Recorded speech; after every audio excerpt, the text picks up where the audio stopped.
This meeting is being recorded. Good evening. My name is Noemi Hertzig.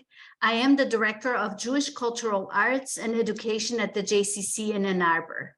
Some housekeeping items. We are recording this session. All attendees are muted. Please use the chat feature to send in your questions. We activated the closed caption feature. Click on the CC icon on the bottom of your screen if you would like to use it. The views expressed by Chuck Newman and his guests are their own and do not necessarily reflect the views of the Ann Arbor JCC. All previous conversation recordings can be found on the JCC webpage at jcc.org. And now it is my pleasure to call on our host, Charles Newman. Thank you, Noemi. And it's my pleasure to introduce our guests. Mike McCurdy, co-director of the Michael Thompson Clemency Project. Michael Thompson himself, who is the president of the board of the Michael Thompson Clemency Project. Ellie Savitt, our elected prosecuting attorney for Washtenaw County. And Kelly Lynn, founder and executive director at Justice Through Storytelling. And some of what you're going to hear tonight is distressing. It certainly was distressing to me to hear these stories of injustice, but I don't want you to lose hope, because as you listen to our guests, you'll realize that there are just some extraordinary people who are putting their interest behind that of serving justice, to giving voice to the voiceless, as it says on the Michael Thompson Clemency Project website. What we're going to do tonight is we're going to hear why clemency and commutation are really important tools when it comes to providing justice to need them. And we're going to hear why we need them by hearing the story both of Michael Thompson and Nancy Seaman, and if we have time, others. We're going to discuss the institutionalized injustice in our sentencing project. And as I said, we're going to meet wonderful people who fight every day for the wrongly sentenced and learn about their work and how we can help. Hopefully we'll have time to answer your questions, so be thinking about them. And I'm going to start with Michael Thompson himself. Michael, tell us a little bit about your story. How did you end up being sentenced to 42 to 60 years in prison? Wow. I want to ask somebody that myself.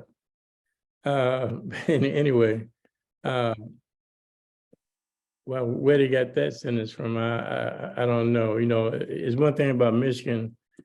Michigan is they stack charges on you. They got a good track record of stacking charges on you, and my thing was just marijuana, you know, 3 pounds of marijuana. And then they charged me with felony firearm, which that's another stack charge. They stacked the charges on me. What happened to me shouldn't happen to nobody else. You know, I received 42 to 60 years for 3 pounds of marijuana and felony firearm. And then they stacked it because they stacked all the charges on me. And that's the reason why I feel that the clemency is very much needed.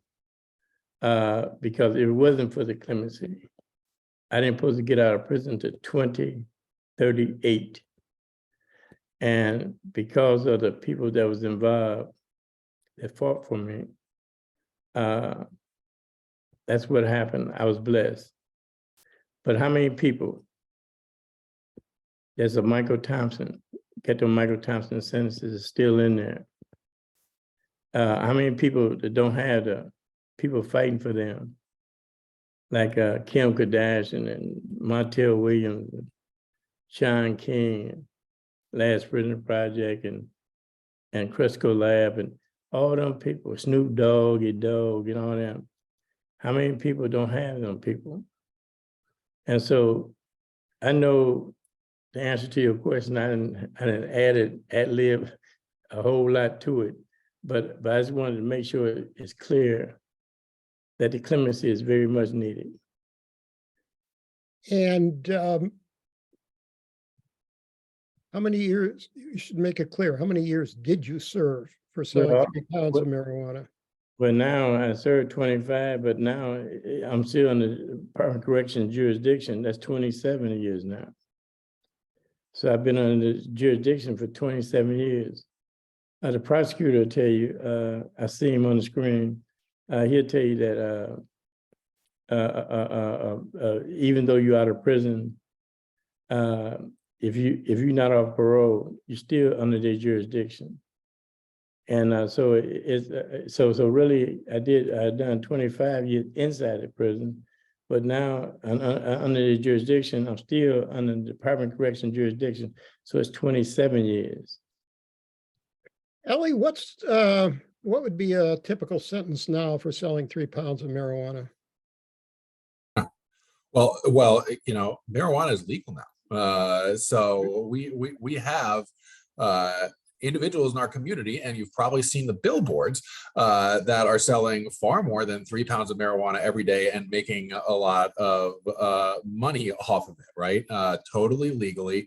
And, you know, look, I think that that's a good thing, but you know, Michael's story, right? And he mentioned the 42 to 60, right? Frankly, that's not a sentence that would be handed down today, certainly not in our county, and hopefully not any place else in Michigan either, right? Just to make clear, what Michael was convicted of was selling 3 pounds of marijuana. And Michael, please correct me if I'm wrong about this. Selling 3 pounds of marijuana to an undercover officer, which in turn triggered a search of his home, and they found antique firearms, most of which I think were locked up, right, in a safe, right, Michael. So this was a nonviolent offense. But because there was the firearms in his home at the time he sold the marijuana, that's where you got the stacking of the charges, because using a firearm in the, you know, under Michigan law, even in the when you're committing another felony, which selling 3 pounds of marijuana was at the time, that leads to stacked up charges in addition to, you know, habitual offender and everything else. So that's how you get a 42 to 60 year sentence. But what's telling about Michael's story, right? Like, this happened in an era that we moved past, right? We don't consider selling 3 pounds of marijuana a felony anymore. In fact, we consider it in the state of Michigan, in a lot of circumstances, just part of, you know, the overall stream of commerce. So when Michael's story was really hit the national media, thanks to advocates both in Michigan like Mike and across the country like Kim Kardashian and Snoop Dogg, the current prosecutor in Genesee County, where this happened, said, I don't think Michael should be in prison anymore, right? And the Attorney General of the state of Michigan said, I don't think Michael Thompson should be in prison anymore, because we've sort of learned from our overly harsh sentences during the war on drugs, particularly as it pertains to marijuana. But there was no legal mechanism to get him out, even though the prosecutor of the county that occurred in, as well as the state attorney general, which are the only two entities that can prosecute these cases in the first place, even though both of those office holders thought that he should be out. And clemency was really the only legal option there, which is why it's such an important fail-safe, because, you know, while we've moved on, we never sent somebody to prison for up to 60 years for marijuana today, there's still people suffering those unjust effects who, you know, are languishing in prison, like Michael Thompson was. And the only mechanism we currently have in Michigan is clemency. So I realize that's more than you asked for, Chuck, but I just wanted to highlight exactly how this all happened and why clemency played such an important role when everybody involved, right, at this point in time, thought that Michael shouldn't be in prison anymore. Michael, can you tell us about some of the other inmates you met in prison who you feel similarly got unjust sentences? Well, there's a lot of people. The prosecutor know more than I know about that, but because a lot of times in prison, guys don't discuss their cases. Everybody, you know, you don't ask nobody how many years you're doing, how much time you got, and like in prison, that's a no-no. But what I can tell you is there's a lot of people that's in prison that need a second chance. And clemency is the only hope. And so I personally made a vow to myself that when I get out, that I was gonna fight like hell to get all the people out that's that clemency can help them. And not only clemency, not only am I speaking about the marijuana cases, I'm speaking about there's guys in prison that've been in prison for 55 years. And there's guys been in prison for 30 years, 40 years. And these are people that deserve a chance. I lived with these people. I lived with them. I woke up with them for 25 years. And I'll be the first one to tell you, these guys deserve a chance. Just like I was telling the prosecutor the last time we was together, I was telling about this guy that's going to school to get his doctorate degree. He going to school to get his doctorate degree, and he'll be getting his doctorate degree within 3 to 4 months. Now, I want to ask you this question. Tell me, what harm would a man, after he went to school all the years to get his doctorate degree inside the prison, what harm would he be to society? He's not the same man that he was when he committed that crime. And so nobody that's been in prison for 50 years and 30 years and 40 years and 25 years, they're not the same person. And I'm here to tell you this. Penitentiary does something to you after you did more than 20 years.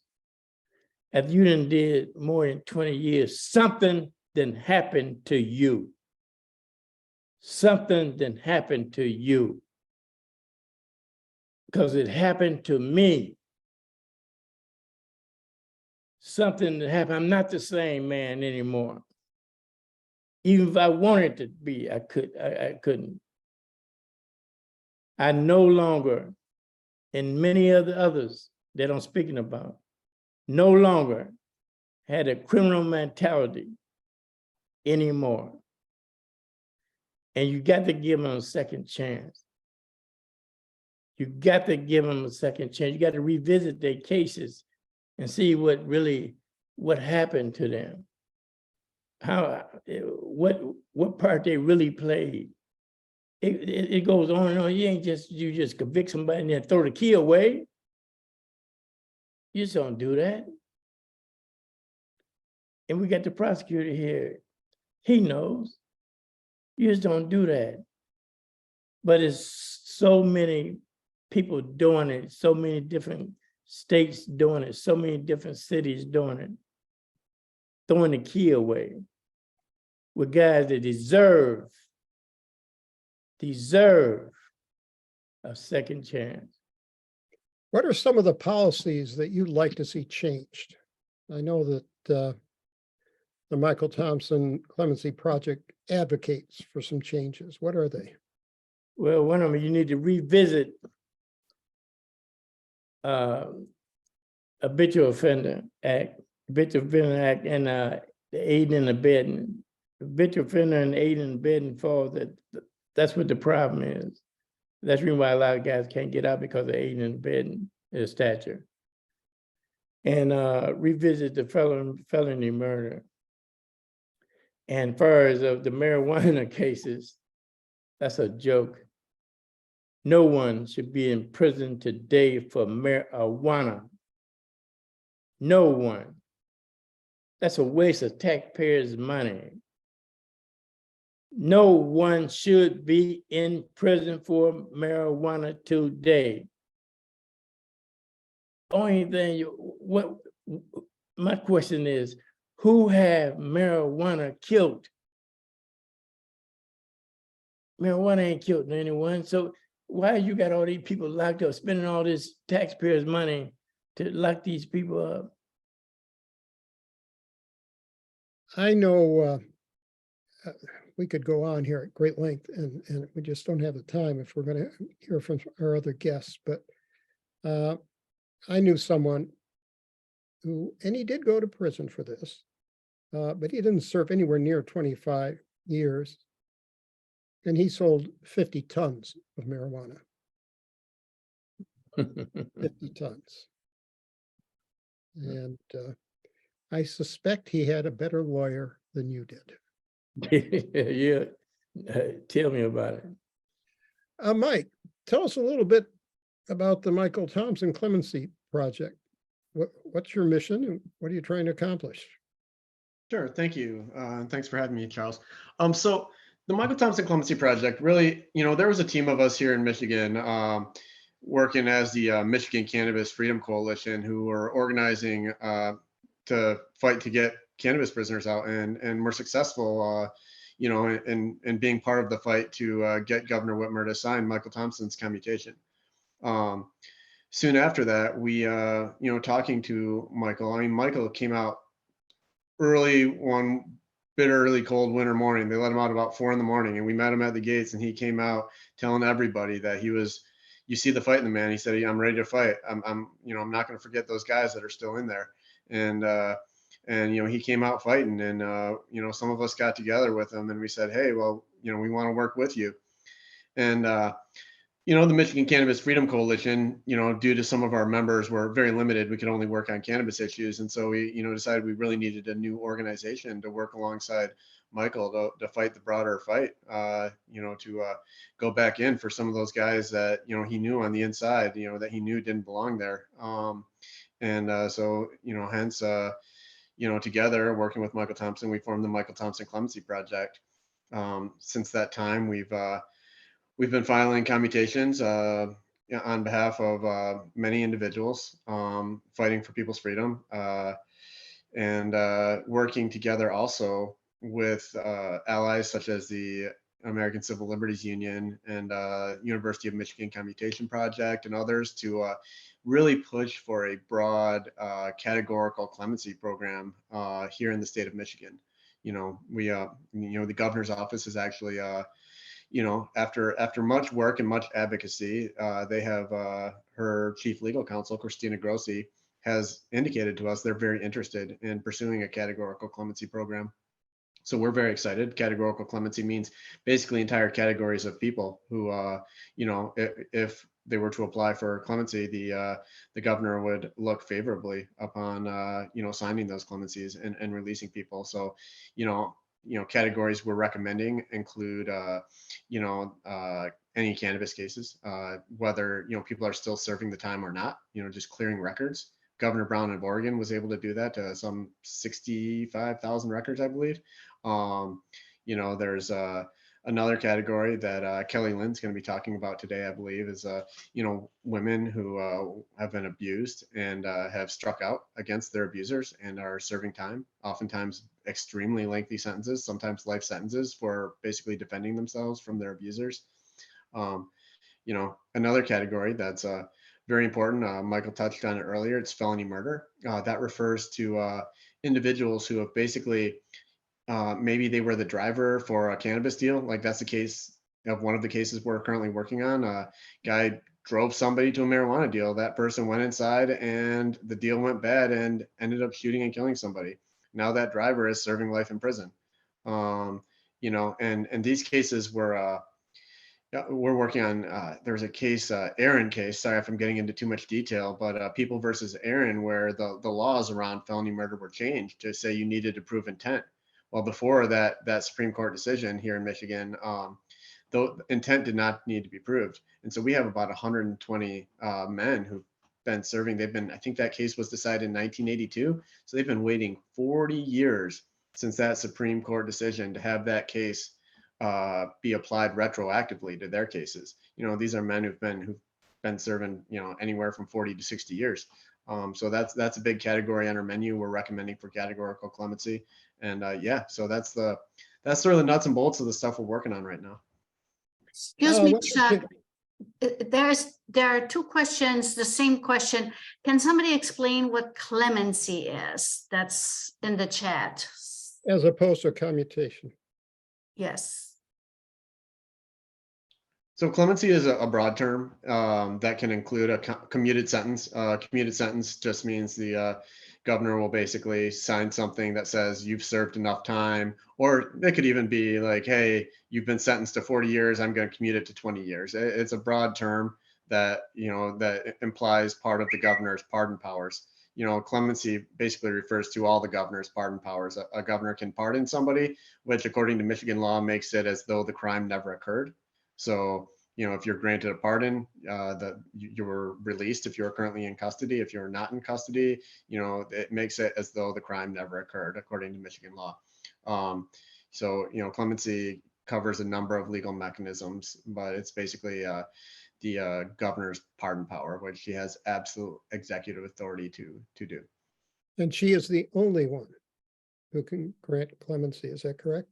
That's correct. And well, there's the president for federal crimes, but for state crimes, the power rests with the governor. When Governor Brown was here recently and spoke at the program where I was exposed to this issue at U of M, she talked about how important it would be to have an ally from the law enforcement branch of government also advocating for these reforms. Is that true here in Michigan as well? What is Ellie, we certainly know where you stand on this, but how about other prosecutors and others involved in sentencing? Sure. So, I certainly can't speak for any other prosecutor, and we have 83 elected prosecutors across the state of Michigan, in addition to the state attorney general, right? So that's 84 of us with prosecuting power. And as you might imagine, I think views on this tend to vary greatly. But I do think that there is a increased recognition among prosecutors that, especially when we're talking about something like marijuana, right? Marijuana is legal now in the state of Michigan. And look, I view this very simply. Nobody should be sitting in jail or prison for something that's not a crime anymore, right? And what goes along with that is nobody should have a criminal record for something that is no longer a crime. It just doesn't make any sense to me. And I think that most people actually share that view. And I think among prosecutors and law enforcement, there's been some recognition of that fact, increasing recognition of that fact, over the past several years. I mentioned that David Layton, who was the current prosecutor in Genesee County, supported Michael Thompson getting out of prison, as did the state attorney general. You have a number of prosecutors that participate in expungement fairs, for example, right, in helping clear old criminal records. Now, my issue with that is, and this goes to I think what Mike was talking about categorical things is, I mean, right now you can apply for expungement for an old criminal record, but there's a lot of folks that doesn't automatically come off for. You've got to go through the process. And that's why something like clemency commutations is so important, right? Because if we can agree on the fact that people should not be burdened with a criminal record for something that is no longer criminal, and this is what Governor Brown did in Oregon, you can make that happen as the executive with just the stroke of a pen. So, to answer your question, I do think views vary. on this subject among prosecutors, but I do think there's increasing recognition that, you know, a bygone era is a bygone era, and people shouldn't still be suffering for something that we've moved beyond as a society. That Uh, is- Michael, that expungement need to be revisited. Because you got 3 or more felonies, you don't even apply. I mean, it don't apply to you. There's guys that expungement should apply to. There's guys that been out. There's guys that been out of prison for 20 years, 15 years, 10 years, no problems. But because they got 3 or more felonies, they don't. It don't apply to them. So that expungement, to me, wasn't well thought out. They need to revisit that, because there's some people that really deserve to get that expungement because they want to get on with their life. And explain to us the problems of getting on with one's life if you've got a criminal record. How does that interfere? well, it interferes in many different ways. It interferes even when you apply for a job. You know, see, that expungement is very important for a lot of different reasons. You know, in society, you may not see it because you don't have no felony, but those who got a felony, you know, they be denied a lot of things, and they be wondering why. The reason why is because they got a felony and they're using it against them, even though they ain't had no problems in 10, 15 years. But because they got that felony, you know what I'm saying, and they can't get it expunged, you know, I mean, they got to live with it. But then they still keep being denied things that they're entitled to. You know, if a person, me personally, if a person has been out of prison and they've been doing some good things, they ain't had no problems 10, 15 years. But because you got this policy says you got 3 or more felonies, you don't even qualify. No matter how good you've been, you don't even qualify. To me, that need to be revisited. Well, there's a lot more we can talk about, and if we have time, I'm going to come back and ask you about that. But I do want to hear what you've been working on, Kelly. And why don't you tell us a little bit about what motivated you to found Justice Through Storytelling? I was a freelance writer for the newspaper for about 4 years, and I was introduced to an organization called Humanity for Prisoners in Michigan. And the founder of Humanity for Prisoners told me about there's a lot of women in prison, battered women in prison, that are there solely for domestic violence. And he said they really need a voice on the outside.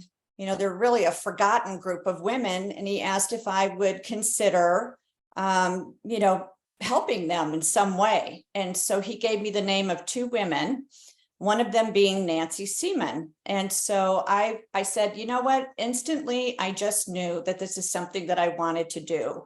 And however, I did go online and I read about Nancy Seaman's case. And through the media, I wasn't so sure that this is what I really wanted to do, because it's came with a lot of details that didn't paint a very good picture of her. So anyway, just to keep that thought in mind, because so many people over the years have come back and told me that exact same thing. So they really don't know the whole story.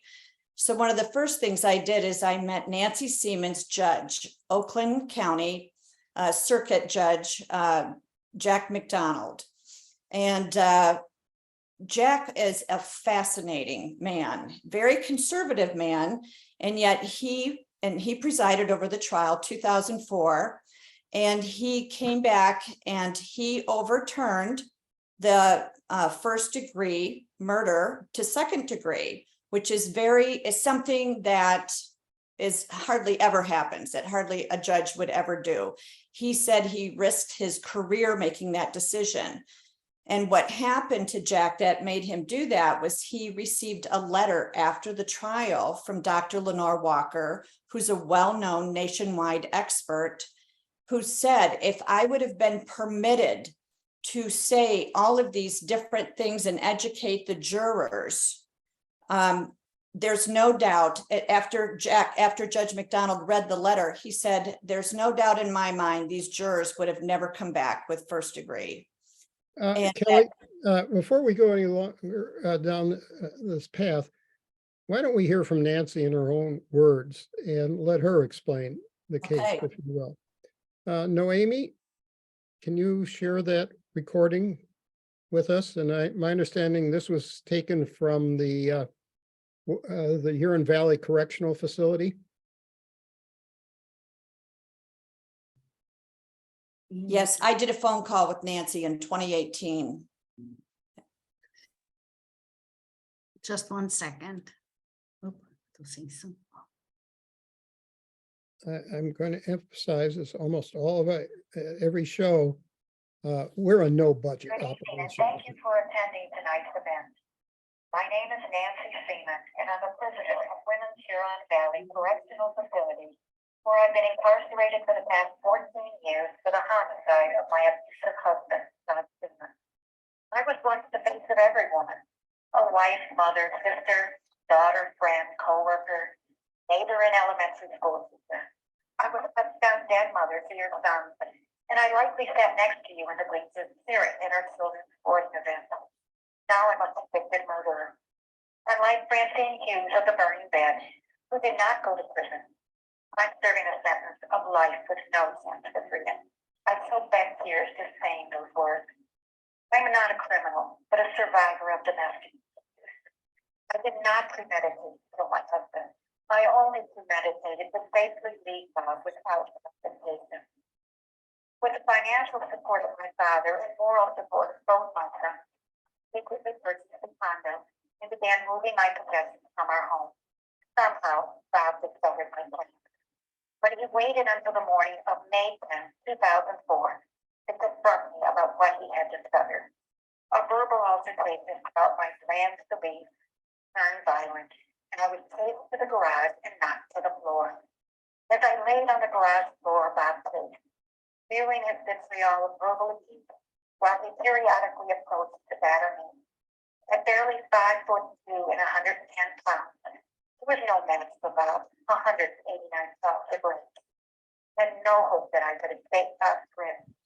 Every expectation that he would overpower me, as he always had before. When God put his hands on me that final time, said, "I'll see you dead." Flashbacks of the abuse, threats I endured in the preceding months flooded my mind and colored the lens through which I viewed the struggle defense. I had no doubt I was in danger. In a panicked frenzy, I defended myself, and my blows were deadly. Unlike Francine Hughes, I didn't call the police. It never entered my mind. I suppose that's because in my 2 previous contacts with the police, after having been gathered, they offered no help. I wasn't able to think clearly. Rational thought wasn't possible. Instead, I slipped into the same autopilot behavior that had allowed me to cope with God's abuse during all those years of our marriage.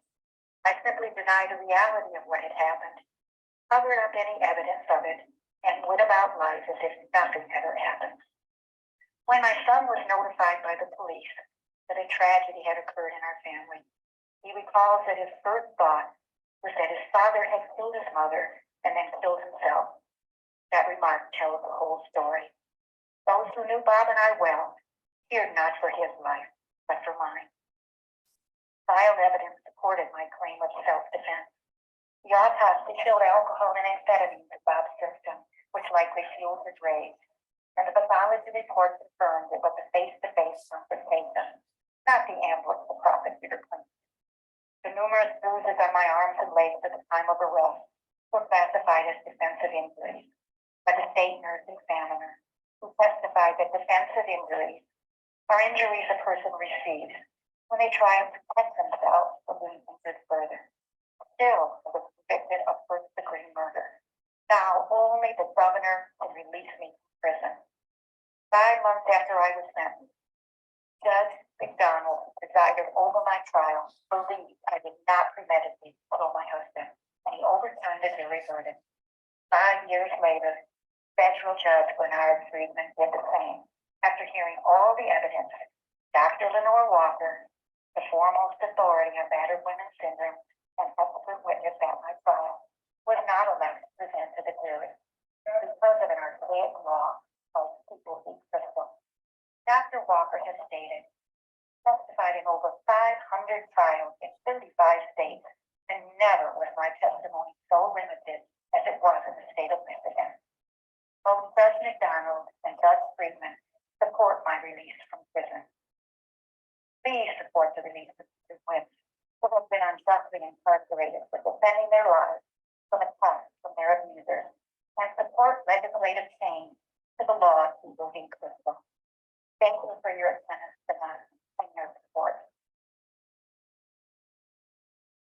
Kelly, what can you tell us about Nancy? She touched a little bit on her personal history, but about her life before this happened. She was a teacher, what grade? Nancy was a 4th grade school teacher. She even won an award from Governor Granholm for her teaching back then. That was her passion. So if the presiding judge, who I understand campaigned on her behalf? Yes, he did. Yes, we worked together from the time I met him in 2016 up until he passed. Unfortunately, we worked together closely for 3 years, also along with the former Michigan Department of Corrections psychologist. His name is Nels Thompson. He worked in the prison for 18 years, employed by the Michigan Department of Corrections. He retired, and the 3 of us worked together. And so we've even been to the parole board together. Back when Governor Snyder was there, we went to the parole board, the 3 of us did, asking, the chairman of the parole board, Judge McDonald personally asked him to release Nancy Seaman. And so Nels Thompson, as they know, that was his employee. And he gave the chairman of the parole board a list of women that are in there for domestic violence. He said, these women are not criminals. I have worked with all of these women. I would welcome them in my community. And yet it did not move them whatsoever. Ellie, there's been allusions here to certain testimony wasn't allowed. Are you familiar with why it wasn't allowed on the part of the expert witness?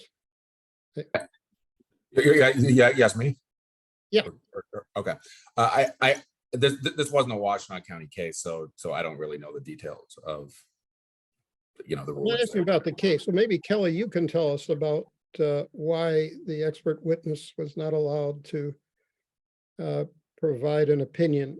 It's based on a Michigan ruling, a 1995 ruling called People v. Crystal, that limits the expert's testimony. And evidently it's mostly, I think, falls on for the defense. I don't know how much it does for the prosecution, but and so that's where Judge McDonald said that had the jury been able to hear more from the expert, they would have come to a completely different conclusion about her case. And he felt very confident about that. And because you're talking about something that a lot of people just don't understand. There's a lot of people there's a big stigma about women that have killed in self-defense, and people want to say that they had other options, and why didn't they leave is always the basic question.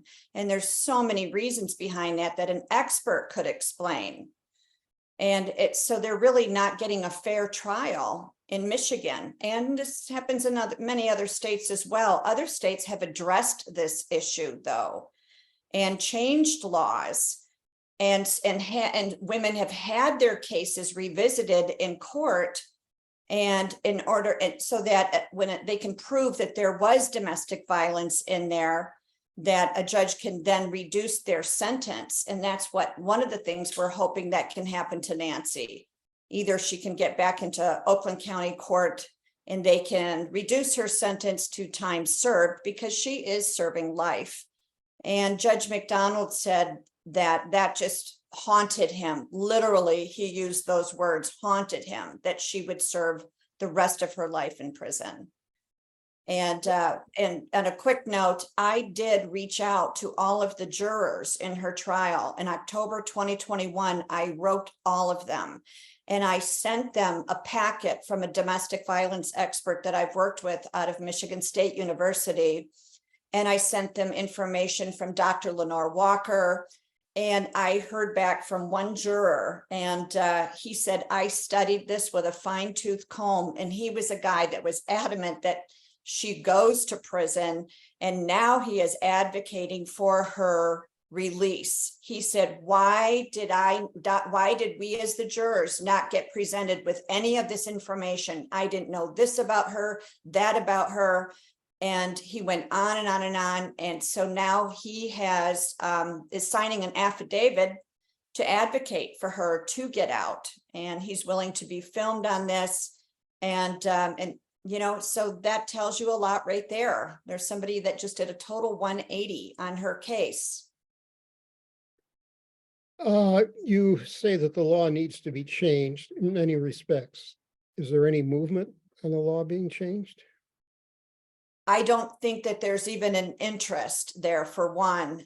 Judge McDonald, Nels Thompson, and I did meet with legislators in January 2019. And they really, at that time, said that they did not want to make this retroactive. Nobody wanted anything to be retroactive, which kind of defeated it, because it wouldn't apply to all these women that are in prison today, so it'd only be moving forward. And that was a real letdown. It's no different, with the fight for the juveniles, as far as making that retroactive. You're just leaving a lot of people in prison for something that you're now going to change moving forward. And so I think that they've done an enormous amount of work with Clean Slate and so many other issues, but the issues with women really are not addressed at all. And I don't see a big interest there. Why do you think there's a reluctance on the part of elected officials to be more willing to get involved in these clearly cases of injustice? The system is broken. Yeah. The system is broken. Just listen to her speak. The system is broken. And if it wasn't for a person like herself, that lady would die in prison. They wouldn't care. You know what I'm saying? This system is broken. And it ain't just broken on just her part. It's broken on a lot of things. Look at me, you know what I'm saying? Wiggled in the system for 25 years before they finally said enough is enough. So all I'm saying is the system is broken. If you really want to look at something, look at the system. Is it a matter of they don't want to be seen as soft on crime? You're right. That is political. It's politics, and everybody's trying to, I guess, be a star. And don't nobody want to be a fallen star. And to be a fallen star is to do the right thing, is to help show some kind of humanity towards another human being. And that's what a lot of them don't do.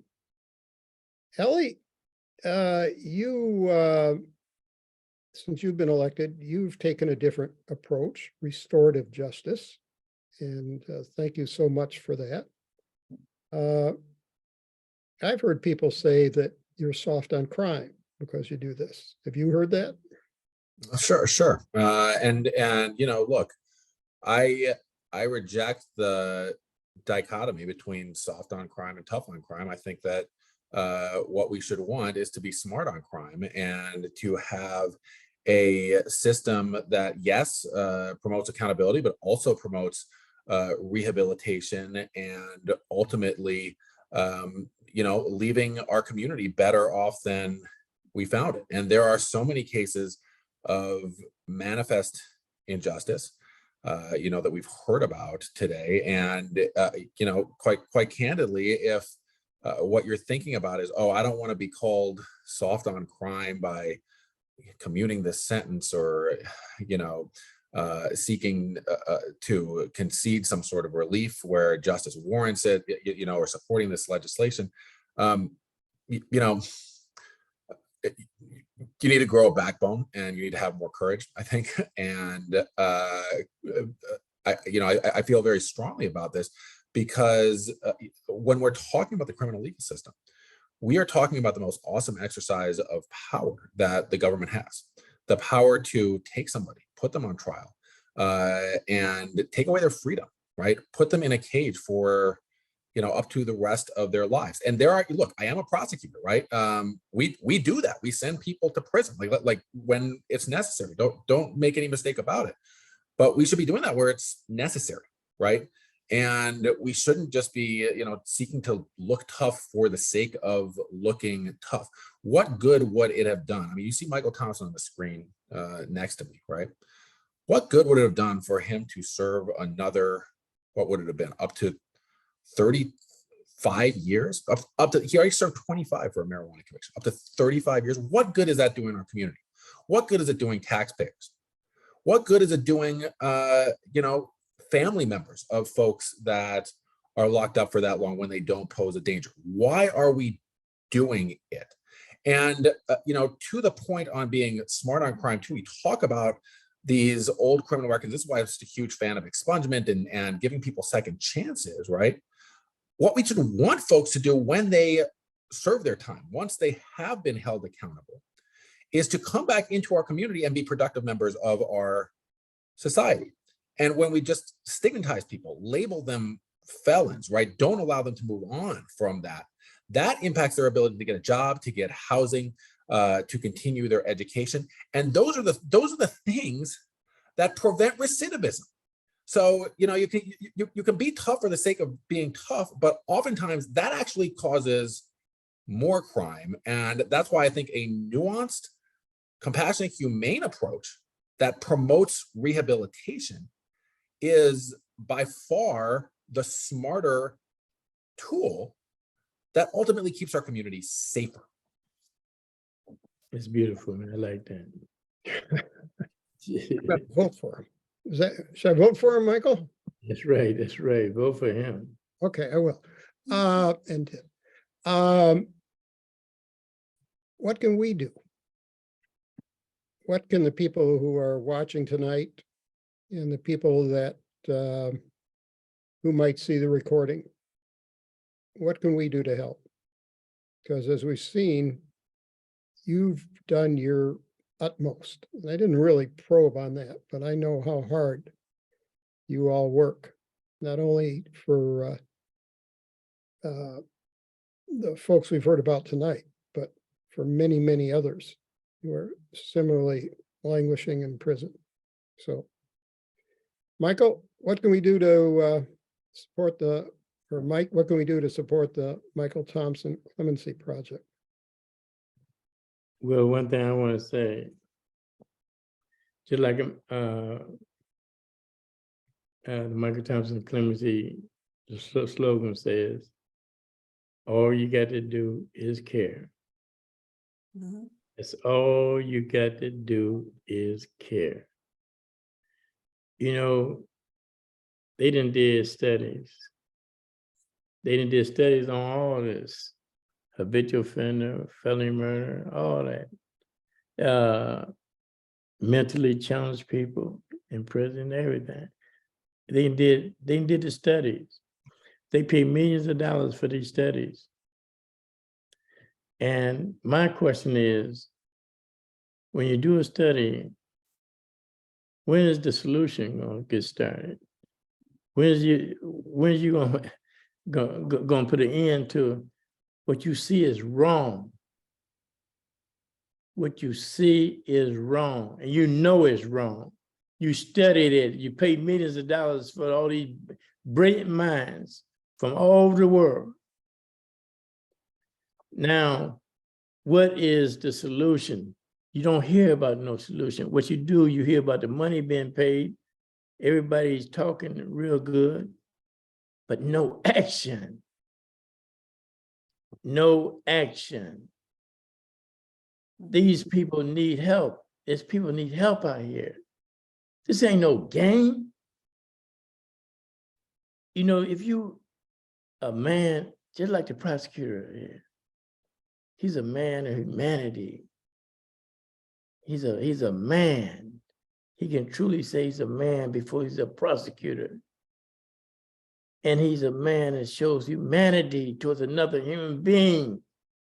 What kind of human being is you that you don't show no kind of humanity towards another human being, and you lock them up, you do the studies on them, you know what's going on, and you continue it because the love of money, because you're making all this money, because you're doing all these studies. That's the reason why today I don't go to none of these potluck meetings, you know what I'm saying, that they want me to go to and just talk about it, then come back next week and talk about it again. I'm not into that. I'm about action. If you about action, come and talk to me. But if you ain't about action, go talk to those you've been talking to for the last 20, 30 years. And all you do is just schedule meetings and nothing happens. That's all I want. We're going to send out a recording to all of you. And when we do so, we're going to include the contact information for our guests, and also how you can, and their website and Facebook page. Ellie, there was a question about, is there a racial disparity in the sentencing as you've seen it? Yeah. So there's been a number of studies which demonstrate racial disparities across every point in the criminal system. You know, starting just with like who's arrested, who's charged, right, and then ultimately who serves time in you know, in jail or prison. And you know, it's often difficult to look at things with you know, to compare cases between them, right? Because what one person did might have been different than what another person did, right? And you know, every case is different. You want to look at the facts of the case.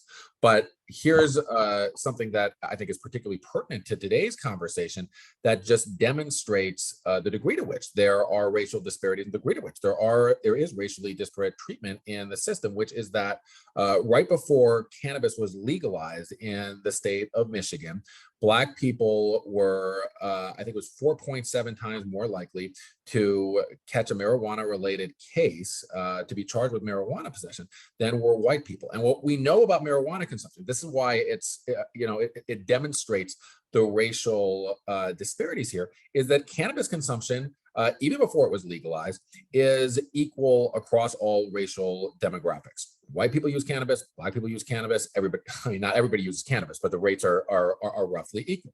So when you're looking at a rate like that, right, that you're 4.7 times as likely, and in many counties it was even higher, to even be charged to get into the system if you are Black than if you are white. That demonstrates just how many disparities there are in the system, and look, it permeates every part of it. And look, you know, obviously there are different opinions about what appropriate consequences should be in the criminal legal system, right? People have varying views on that, and you know, it's okay to disagree on that. But I would hope that we could agree on one thing, which is that if you're going to face consequences for a crime that you committed, it should be because of what you did, not because of who you are. And the sad truth of the matter is, in many ways, our current legal system has failed to live up to that promise. I don't fully monitor the chat, but I do see, sometimes I notice what's coming across the my screen here, and I think there is some, at least some interest in a letter writing campaign. And we've talked about this, Kelly, and Mike, didn't I talk to you about it as well? That Yeah, absolutely. That's really, we've got so many cases we're working on, but today we're talking about Nancy Seaman. And, that's a case we've taken on at the Michael Thompson Clemency Project to advocate for. And it's such an egregious case. That poor woman, I mean, it brings tears to my eyes to listen to her tell her story of what she endured, what she suffered for 30 years. If people knew what she went through, I mean, she's a hero for finally standing up and defending herself. She never belonged behind bars, so really, yeah, a letter writing campaign is great. I mean, this is, at this point, with the commutation filed, the power rests solely in the hands of the governor. Governor Whitmer has the power to simply sign a commutation and let that to go. And we know that we have generated many, probably hundreds of phone calls. There's probably been hundreds and thousands of letters over the years Nancy has been in. And, it is time for her release. And the governor needs to hear from us, because, the governor's, I mean, who knows why, but she's, you can understand some apprehension. It's hard to look at every case individually.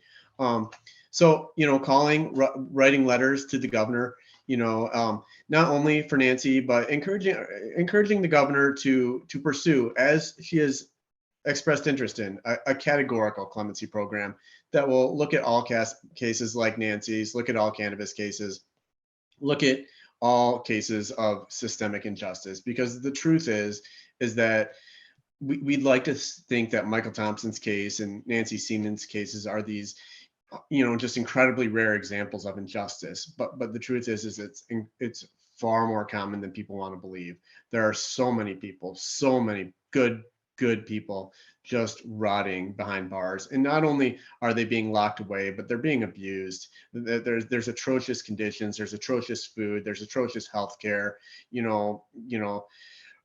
Rape is basically used as part of the punishment system. It's the conditions are atrocious. They're unacceptable. And you asked earlier, why don't more people why don't the politicians want to do something about it? It's because it's painful to look at. I think that's a big part of it.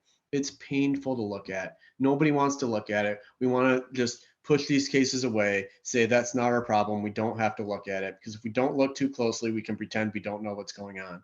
But, we do know what's going on. And, y'all are here today, so y'all know what's going on. So don't look away. That's the biggest thing. Don't look away. Keep paying attention to what's going on. Write those letters. Call the governor. He is, it matters. It really does. And if I can, just also mtclemency.com. That's our website. Look us up. Just Google the Michael Thompson Clemency Project and see some of the people we're fighting for, see some of our programs. And if you can, drop us a few dollars, because we're always struggling to stay alive. So thank you. well, I think that's a fine conclusion for this evening. Not particularly uplifting, perhaps, but we have the courage not to look away. We don't have the courage of our guests, and we don't have the commitment, although maybe we can get there. And I want to thank my guests again for what they're doing and what they're going to do. I didn't get time to really describe how heroic they are and the sacrifices they have made. So you will hear from, since you registered for this event, we'll get back to you with some action items after I have a chance to talk further to our guests. And please share the recording, and you'll get the link to the recording. More people need to hear this. So with that, thank you all for attending. Thanks for my guests. Thanks for you, Noemi. A couple of weeks, we're going to have another group or individual that I'm going to be interviewing. Maybe we'll lighten it up a little bit. But have a good evening, and we'll see you sometime in the future on Conversations. Thank you. Good night. Thank you. Thanks for having us. Thank you.